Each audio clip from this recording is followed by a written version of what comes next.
தூய்மை மிகு நற்கருணைக்கு எல்லா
பிரியமானவர்களே, இது நம் ஆண்டவர் இயேசு கிறிஸ்து நற்கருணையின் வடிவில இந்த புனித வாரத்திலே நமது மத்தியில் பிரசன்னமாயிருக்கிறார். இது கோடி அற்புதர் பதுவை அந்தோனியருடைய 13 வார நவநாளிலே இறை பிரசன்னத்திலே கூடியிருக்கிறோம். கோடி அற்புதர் பதுவை அந்தோனியார் கரங்களிலே தவழ்ந்த அந்த குழந்தை இயேசு பாலனை இந்த நற்கருணை வடிவிலே முகமுகமாய் தரிசித்து கொண்டிருக்கிறோம். இந்த நாளுக்காக நன்றி கூறுவோம். சிறப்பாக இந்த நற்கருணை ஆராதனை நேரத்தில் நாம் சுமந்து வந்த அனைத்து விண்ணப்பங்கள், மன்றாட்டுக்கள், கண்ணீர், கவலை, உடல் வியாதி, மன வியாதி, உறவுகளுக்குள்ள இருக்கிற பிரச்சனைகள், கடன் சுமைகள், வறுமை நிலை, எனக்கு நிம்மதி கிடைக்காதா, மகிழ்ச்சி கிடைக்காதா என்று ஏங்கி இதோ இந்த நற்கருணை ஆண்டவருடைய பிரசன்னத்திலே கூடியிருக்கிறோம். இந்த அழகான இயேசுவை உற்று நோக்குவோம், நமது தேவைகளை அறிக்கையிடுவோம். இந்த ஆராதனை நேரத்தில் நான் இதற்காகத்தான் ஜெபிக்கப் போகிறேன் என்று சொல்லி உங்களுடைய அனைத்து விண்ணப்பங்களையும் சமர்ப்பியுங்கள்.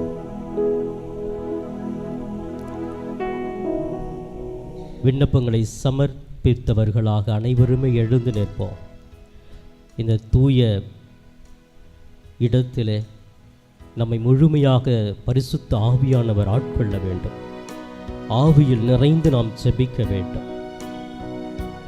எதை செய்தாலும் தூய ஆவியால் செய்கிற பொழுது அந்த ஆவியானவர் நம்மை ஆட்கொள்ளுகிறார். ஒரு நிமிடம் இந்த நற்கருணை ஆண்டவரை உற்று நோக்குங்கள். அவருடைய அன்பு, இரக்கம், அவருடைய வல்லமை நமது பிரசன்னத்துக்குள் வரட்டும், நமது கண்முன் வரட்டும்.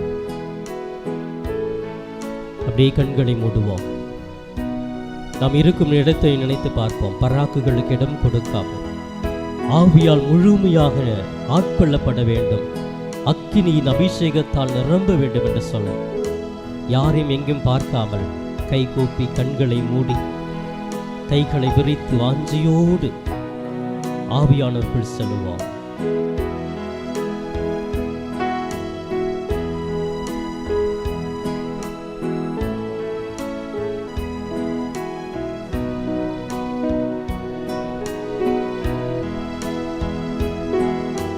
வாரும் தூய ஆவியே, உம் பிரசன்னத்தை வாஞ்சிக்கிறோம். உம் வல்லமையால் எம்மை நிறைத்து நீராளுகை செய்யும்.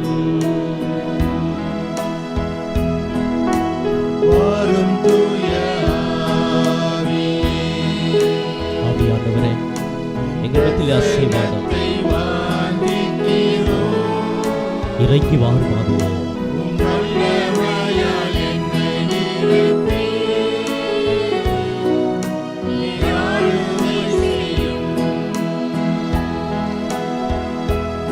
ஆவியானவரே, ஜீவ தண்ணீரே எங்களோடு கலந்துவிடும், அக்கினியால் அனல் விட்டு செய்யும்.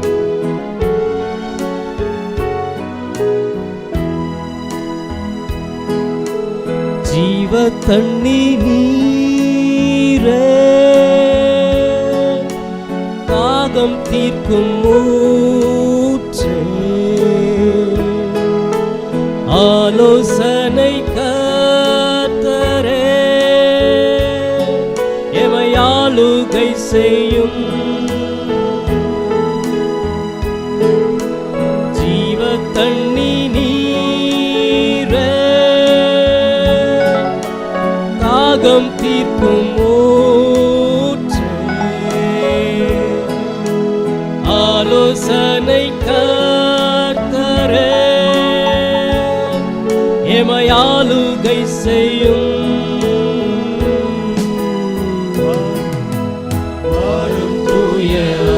ஆவியானவரே, எங்கள் மத்தியில் அசைவாடுபவரே, இதோ கோடியப்ப பங்குவே அந்தோனியார் திருத்தலத்தில் வாஞ்சியோடு ஜெபிக்கிற ஒவ்வொருவர்களையும் உமது ஆவியால் ஆட்கொள்வீராக. சோர்வுகள் நீங்கட்டும், அசதிகள் நீங்கட்டும், உடல் நோய்கள் நீங்கட்டும், ஆவியால் ஆட்கொள்ளப்படட்டும்.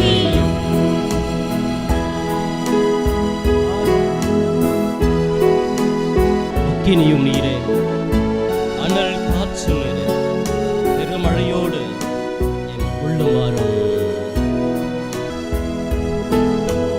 அக்கினியும் நீரே, பெருங்காற்றும் நீரே, பெருமழை போலவே உம் ஆவியை ஊற்றும். அக்கினியும் நீரே, பெருங்காற்றும் நீரே, பெருமழை போலவே உம் ஆவியை ஊற்றும்.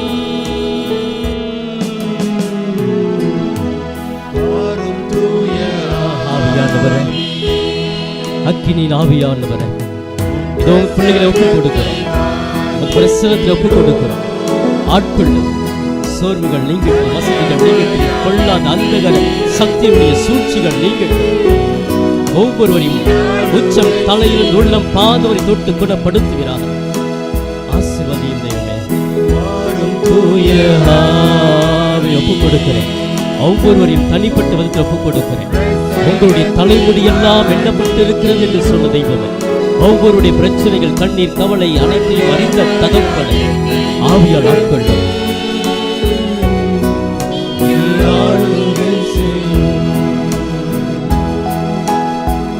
அப்படியே ஒவ்வொருவரையுமே இறை பிரசன்னத்துக்குள் ஒப்புக் கொடுத்து இறை உறவில நற்கருணை ஆண்டவர் முன்பாக அமைதியில் அமருங்கள். அமைதியோடு அமருங்கள்.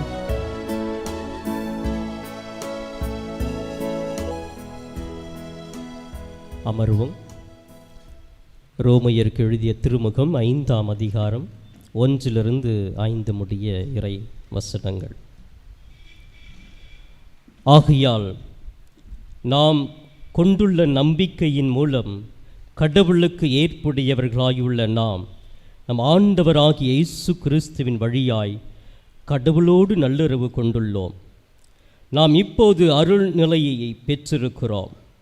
இந்நிலையை அடையும் உரிமை இயேசு கிறிஸ்து மீது கொண்ட நம்பிக்கையால் தான் அவர் வழியாகவே நமக்கு கிடைத்தது.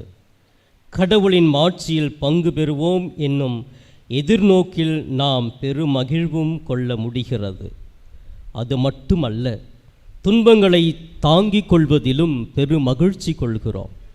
ஏனெனில் துன்பத்தால் மன உறுதியும், மன உறுதியால் தகைமையும், தகைமையால் எதிர்நோக்கும் விளையும் என அறிந்திருக்கிறோம். அந்த எதிர்நோக்கு ஒருபோதும் ஏமாற்றம் தராது. ஏனெனில் நாம் பெற்றுள்ள தூய ஆவியின் வழியாய் கடவுளின் அன்பு நம் உள்ளங்களில் பொழியப்பட்டுள்ளது. இது ஆண்டவரின் அருள்வாக்கு. பிரியமானவர்களே, எதிர்நோக்கு ஒருபோதும் ஏமாற்றம் தராது. இதோ சிறப்பாக 13 வார நாளில் இன்று எதிர்நோக்கும் புனித அந்தோணியாரும் என்ற தலைப்பிலே சிந்திக்க இருக்கிறோம்.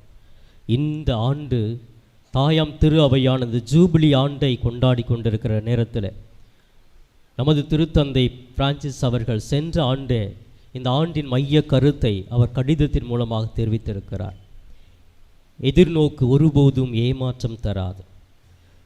எதிர்நோக்கின் பயணிகளாக நாம் இறைவனோடு திரு அவையில் இணைந்து பயணிக்க வேண்டும். நம்பிக்கை நமது வாழ்வில் நங்கூரமாக இருக்க வேண்டும். அந்த நம்பிக்கை தான் நமக்கு எல்லாவற்றையுமே கொடுக்கிறது. இன்று நம்பிக்கையோடு இந்த புனித திருத்தலத்தை நாடி வந்திருக்கிறோம்.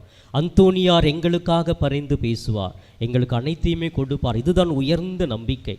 இதைத்தான் இந்த ஜூபிலி ஆண்டிலே கொண்டாடி கொண்டிருக்கிறோம். புனித பதுவை அந்தோணியார் வாழ்க்கையில் நம்பிக்கை நங்கூரமாக இருந்தது.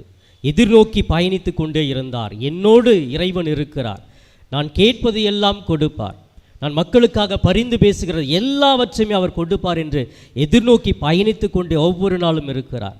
நமது பயணமும் எதிர்நோக்கி கொண்டு தான் இருக்கிறது. ஆனால் அந்த எதிர்நோக்கின் பயணத்திலே எனது நம்பிக்கை நங்கூரமாக இருக்கிறதா அல்லது அசைந்து கொண்டிருக்கிறதா என்று சிந்திக்க இந்த நாள் அழைப்பு விடுக்கிறது. பிரியமானவர்களே, இதோ திருப்பாடல் 34:4-6 இவ்வாறு படிக்கிறோம். இதில் 5ஆம் அதிகாரம் வசனத்திலே, அவரை நோக்கி பார்த்தோர் மகிழ்ச்சியால் மிளிர்ந்தனர், அவர்கள் முகம் அவமானத்திற்கு உள்ளாகவில்லை. இந்த ஏழை கூவி அழைத்தான், ஆண்டவர் அவனுக்கு செவிசாய்த்தார். Praise the Lord, praise the Lord. பிரியமானவர்களே, இந்த நற்கருணை ஆண்டவரை உற்று நோக்குகிற கண்களுக்கு மகிழ்ச்சி மிளிரும் என்று சொல்லப்பட்டிருக்கிறது. ஏழை கூவி அழைக்கிற பொழுது ஆண்டவர் கேட்காமல் இருப்பாரா? அவனுக்கு விரைவாக செவிசாய்ப்பா. இன்று நம்ம உற்று நோக்குகிற இந்த ஆண்டவர் நம்ம கேட்குறதெல்லாம் ஒரு ஏழை உள்ளத்தோடு, எளிமையான உள்ளத்தோடு கேட்கிற பொழுது நிறைவாகவே கொடுப்பார். Price the Lord, praise the Lord. மத்தேயு நற்செய்தி 11:28-30 முடிய படிக்கிறோம்.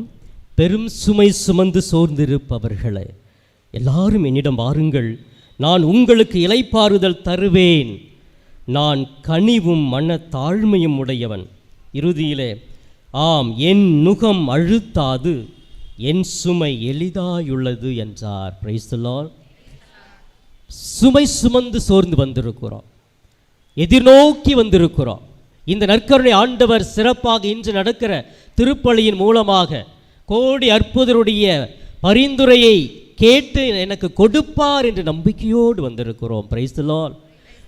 பிரியமானவர்களே, உங்களுடைய சுமைகளை ஆண்டவர் மீது இறக்கி வையுங்கள்.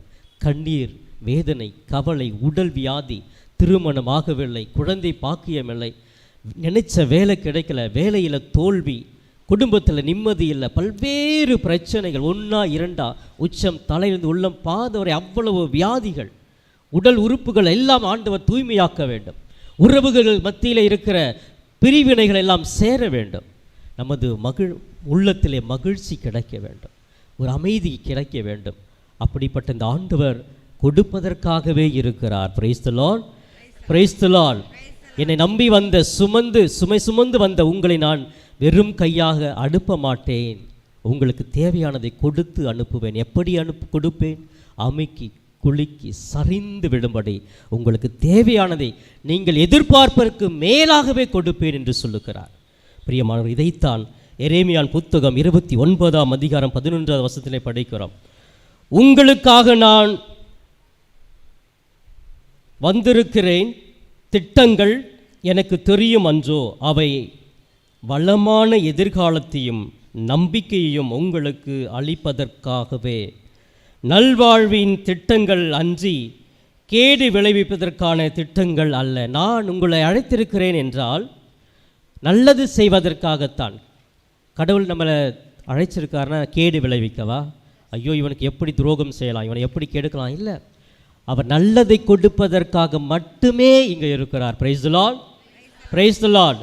உங்களுக்கு நல்லது செய்யத்தான் இருக்கிறார். கேடு விளைக்கு ஒரு பொழுதும், ஒரு இமை பொழுது கூட நம் ஆண்டவர் இயேசு நினைத்தது கிடையாது. Price the Lord.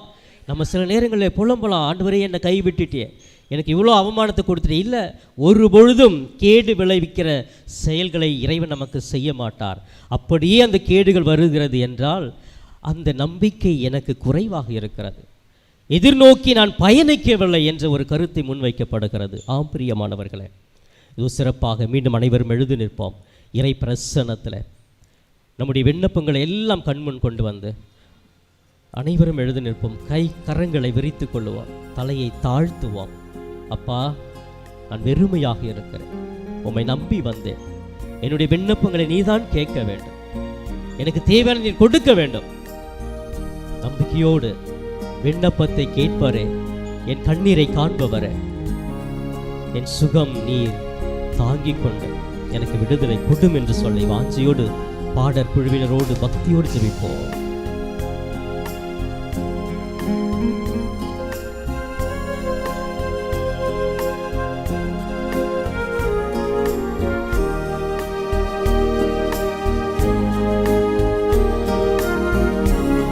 உள்ளத்தின் ஆழத்திலிருந்து தேவைகளை அறிக்கையிட்ட கண்ணீரோடு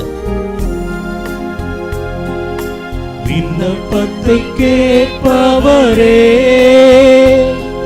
என் கண்ணீரை காண்பவரே, சுகம் தருபவரே, ஸ்தோத்திரம் இயேசுவே.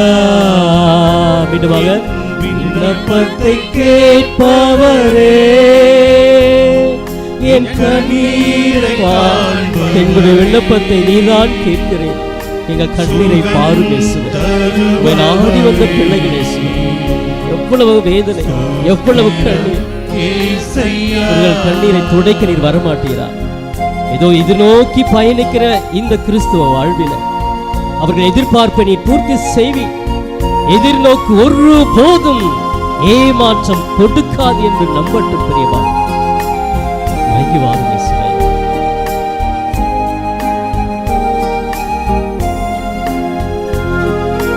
உம்மால் கூடும் எல்லாம் கூடும். ஆமாப்பா, ஒரு வார்த்தை சொன்ன ஒரு வார்த்தை போதும் இயேசுவே, எல்லாம் குணமடைவேன். உம்மால் கூடும் எல்லாம் கூடும். ஒரு வார்த்தை சொன்னால் போதும் ஐயா, ஒரு வார்த்தை. எங்க வாழ்க்கையில் ஒரு வார்த்தை போதும் இயேசுவே. ஒரு வார்த்தை சொல்றதுக்கு ஆள் இல்லை, ஒரு ஆறுதல் சொல்ல இன்னைக்கு யாருமே இல்லை எங்க வாழ்க்கையில. ஒரு வார்த்தை சொல்லும், என்னுடைய விண்ணப்பத்துக்கு இதோ கரங்களை விரித்து ஜெபித்து கொண்டிருக்கிற ஒவ்வொரு பிள்ளைகளை தொட்டு ஆசீர்வதிப்பா. கண்ணீரை துடைத்தருளும். இதோ இந்த இடத்துல புனித தலத்தை பல்வேறு சூழ்நிலைகள் மத்தியில, வர முடியாத சூழ்நிலை கூட இதோ இந்த இடத்தை வந்து அடைந்திருக்கிறார்கள். எதற்காக? நீர் இவர்கள் விண்ணத்தை கேட்பீர் என்பதற்காக. கண்ணீரை காண்பவரே, தொடும் ஒவ்வொருவரையும் தொட்டு ஆசீர்வதி. எந்த வியாதியா இருந்தாலும், எப்படிப்பட்ட தேவையா இருந்தாலும் நீர் இவர்களை துடைத்து கொடுப்பீர் என்று நாங்கள் ஜெபித்துக் கொண்டிருக்கிறோம். எங்களுடைய நம்பிக்கை நங்கூரம் போன்றது. இதோ இந்த மக்கள் கரங்களை விரித்து ஜெபிக்கிற ஒவ்வொருடைய உள்ளங்களும் நம்பிக்கையால் நிறைந்துள்ளது. நீர் கொடுப்பீர், எல்லா பிரச்சனைக்கும் விடுதலை கொடுப்பீர், மனதில் அமைதியை கொடுப்பீர் என்று வாஞ்சியோடு ஜெபிக்கிற குடும்பத்தை பாருங்கள்.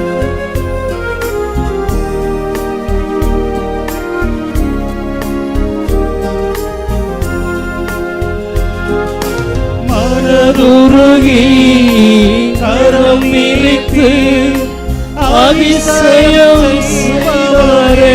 அப்பா, கரவிருத்து எவ்வளவு அதிசயங்கள் செய்தவர், எவ்வளவு புதுமைகள் செய்தவர் ஆண்டவரே, நற்கருணை தெய்வமே. இந்த மக்கள் புதுமைகளை அதிசயங்களை காண செய்கிறாப்பா. ஐயா, அதிசயம் செய்பவரே, ஐயா, அதிசயம் செய்பவரே. கரங்களை தூக்கி அப்படியே கைகளை உயர்த்தி ஜெபிப்போம். எனது கரங்களில் அந்த ஆவியின் அபிஷேகம் நிரம்ப வேண்டும். உச்சம் தலையிலிருந்து உள்ளம் பாத வரை நற்கருணை அபிஷேகம் இறங்க வேண்டும். இதோ இறங்குவதை உணர்ந்து பாருங்கள். கண்ணீரோடு வேண்டுங்க, கேளுங்க, கேட்பதை கொடுப்பவர். செய்பவரே, எல்லா தேவைகளும் கேளுங்க. என் கண்ணீரை காண்பவரே, நற்கருணை அபிஷேகம் உங்களை நாடி வருகிறது, உங்களை தேடி வருகிறது, உங்கள் உள்ளத்தை ஊடுருவி பாய்கிறது, எல்லா வியாதிகளையும் குணமாக்குகிறது, தேவைகளை நிறைவேற்றுகிறது.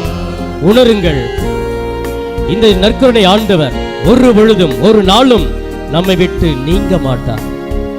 என்னை நாடி வருகிற பிள்ளைகளை, என்னை தேடி வருகிற பிள்ளைகளை ஒருபோதும் நான் கைவிட மாட்டேன்.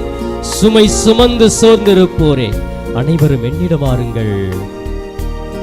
இந்த ஆண்டவர் ஒவ்வொருவரையுமே அபரிவிதமாக ஆசீர்வதிக்கிறார். மனதின் ஆழத்திலிருந்து, ஆண்டவரே நீர் ஒருபோதும் என்னை கைவிட மாட்டேன் சொல்லுங்க. இயேசுவே நீர் என்னை கைவிட மாட்டேன். இயேசுவே நீர் எனக்கு ஆறுதலை கொடுப்பீர். இயேசுவே நீர் என்னை வழி நடத்துவீர். இயேசுவே என் கண்ணீரை நீர் துடைப்பீர். இயேசுவே என் துன்பங்கள் எல்லாம் மகிழ்ச்சியாக மாறும். இயேசுவே என்னுடைய கடன் பிரச்சனை எல்லாம் நீங்கிவிடும். இயேசுவே எனது வறுமை எல்லாம் நீங்கிவிடும். இயேசுவே எனது உடலில் இருக்க எல்லா வியாதிகளும் குணமாகும். இயேசுவே எனது குடும்பத்தில் இருக்கிற பிரச்சனைகள் எல்லாம் நீர் தீர்வை கொடுப்பீர். இயேசுவே இன்று சந்திக்க முடியாத நபர்களை நான் சந்திக்க செல்லுவேன். இயேசுவே இன்று என்னால் முடியாது என்று சோர்ந்து போயிருக்கிற நான் எல்லாம் என்னால் முடியும் என்று உற்சாகத்தோடு வாழ்வேன். ஆசீர்வதிக்கிறார். இந்த நற்கருணை ஆண்டவர் உங்கள் ஒவ்வொருவரையும் ஆசீர்வதித்து நலன்களால் நிரப்புகிறார். தூய ஆவியால் வழி நடத்துகிறார். அவருடைய அருளை பெற்றவர்களாக முழந்தாட் படியிட்டு மாண்புயர் கீதம் பாடி ஆண்டவரை ஆராதிப்போம்.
வானின்றவருக்கு அப்பம் அளித்தீரே, இனிமையெல்லாம் தன்னகத்தை கொண்ட அப்பம் இதுவே. மன்றாடுவோமாக.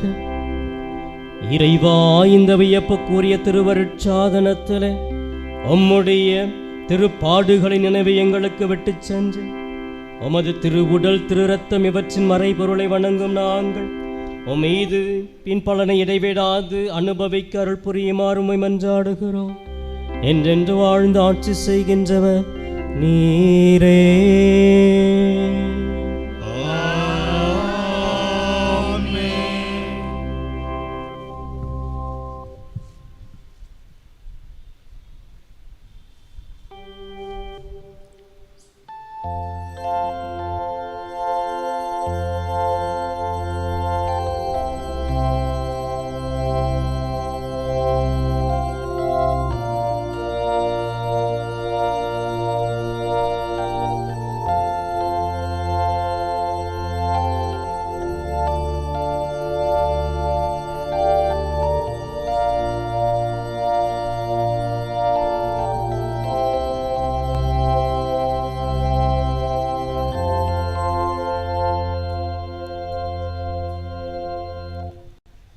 பிரியமான அன்பு சகோதர சகோதரிகளே, ஒரு சில